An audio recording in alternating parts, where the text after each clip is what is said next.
আসসালামু আলাইকুম, কেমন আছেন সবাই? আজ আমরা দেখব how to blend image in Photoshop.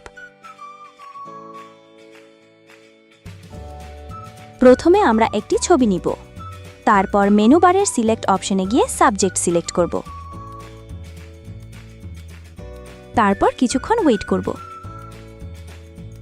তারপর প্রপার্টিজের এরকম একটি অপশন আসবে। এখানে অবজেক্ট অ্যাওয়্যার সিলেক্ট করে স্ক্রিনে দেখানো পদ্ধতি অনুসরণ করব এবং তারপর ওকে ক্লিক করব।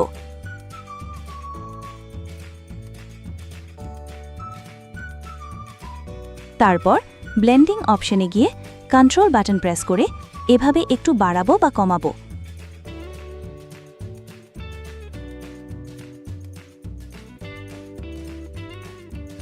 এরপর পছন্দের মতো জায়গায় সেট করে দিব। আমি একইভাবে আরেকটি করে দেখাচ্ছি।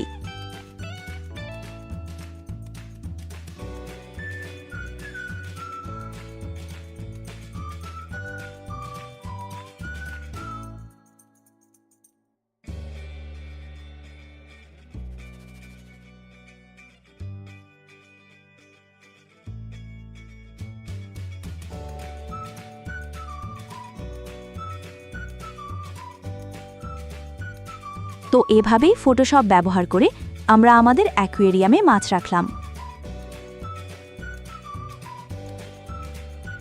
If you like this video, then like and share the video. And for more such videos, please follow and subscribe to my YouTube channel and Facebook page.